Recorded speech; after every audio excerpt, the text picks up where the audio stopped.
La educación primaria. El tipo de educación a que nos estamos refiriendo, no era privilegio de los indios. También era similar para los hijos de los españoles, así como para los mestizos. La diferencia estaba en que la educación para los hijos de los pobres indios y mestizos terminaba a 12 o 13 años. Mientras que para los hijos de los principales españoles y criollos se prolongaba en colegios secundarios y en la universidad. Por la Real Cédula del 28 de diciembre de 1588, se estableció la oficialización de la enseñanza, para hacerla extensiva a todo el virreinato. Incluso se llegó a establecer un salario, que saldría de las cajas reales, para los maestros.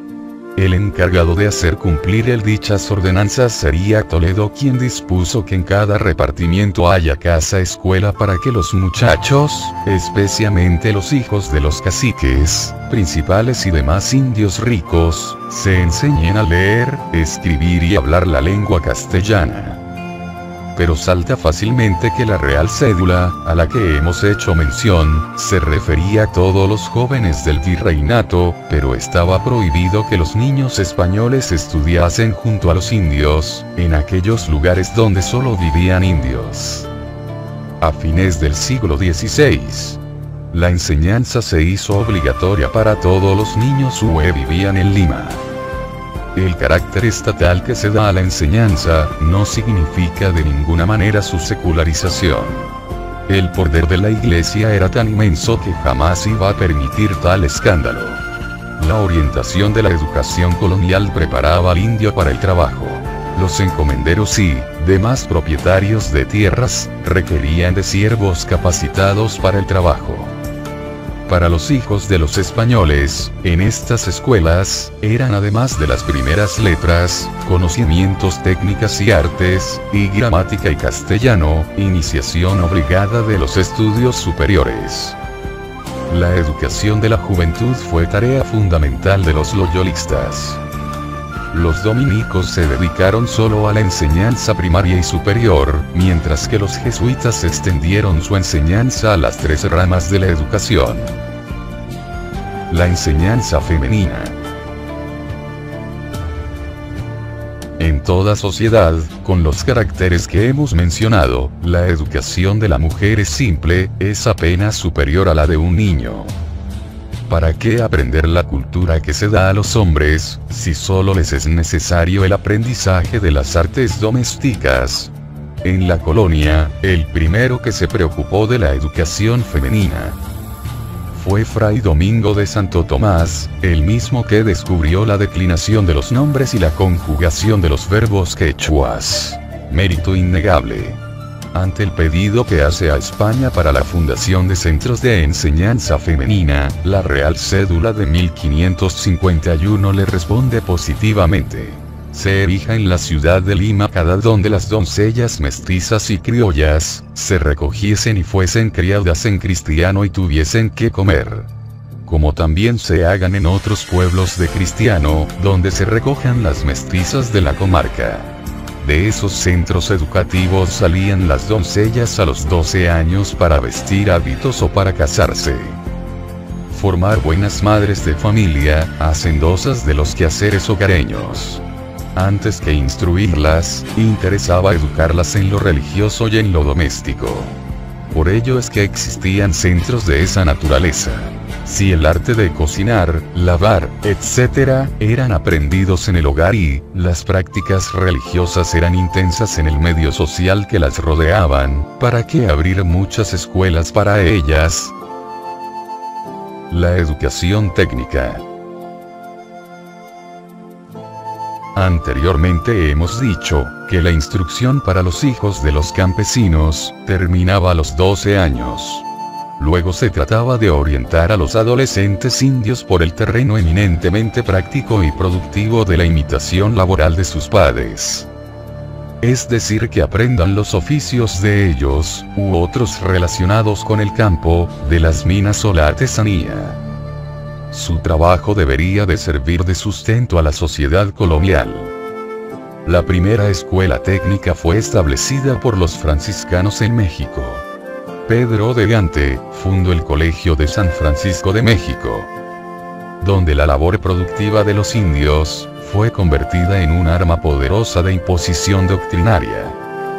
En este centro de artesanía, se formaron canteros, alarifes que levantaban los muros de las iglesias, carpinteros que trabajaban la madera de los púlpitos, imagineros y pintores, y hasta músicos y cantares que alegraban las fiestas del culto.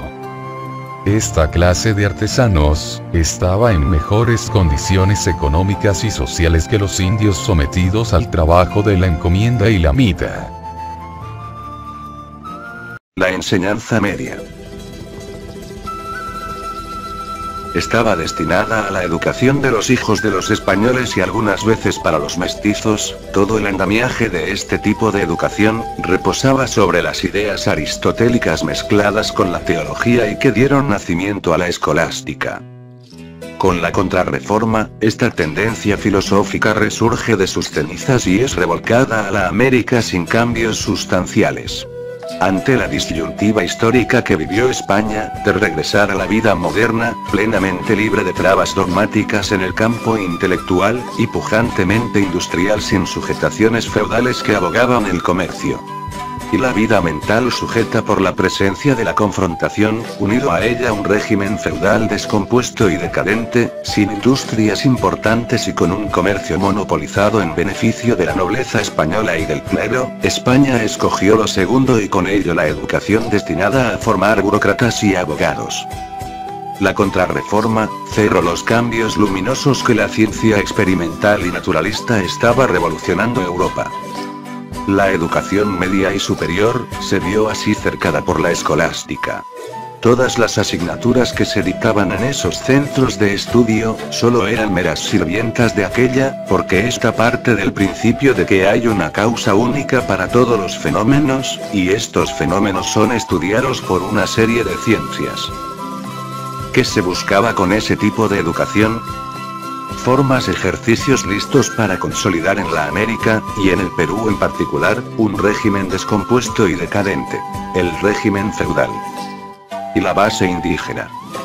¿Cuál fue el resultado de la educación colonial? Mantenerla sumisa e ignorante. Debilito sus energías y desplazo sus aspiraciones de libertad y felicidad allá un mundo ideal, prescribiendo que toda protesta era un pecado mortal. Anulada toda inquietud, todo afán de superación. Los españoles vegetaron durante siglos considerando a este mundo como un valle de lágrimas, y la vida como un momento efímero de tránsito y expiración.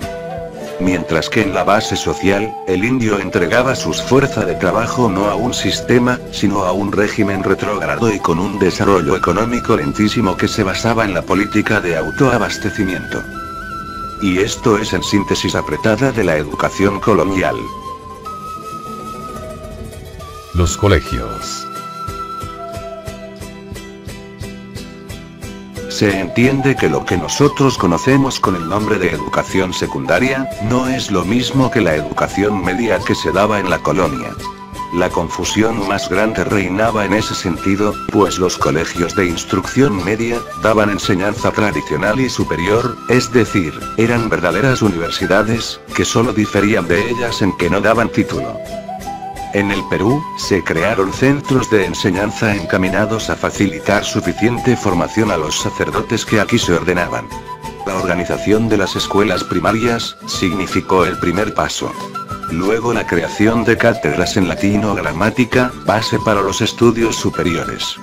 Muchas de estas cátedras se crearon en los conventos religiosos para la exclusiva formación de los novicios, pero después sirvieron para la educación de las personas seglares. También no faltaron autoridades civiles que fundaron este tipo de instrumentos educativas. Los colegios comenzaron sus funciones, después de establecida la Universidad de San Marcos. De manera organizada se entiende. Todas las órdenes religiosas contaron con sus respectivos centros de enseñanza. San Felipe y San Marcos, y el Real San Martín tuvieron subvención de la corona.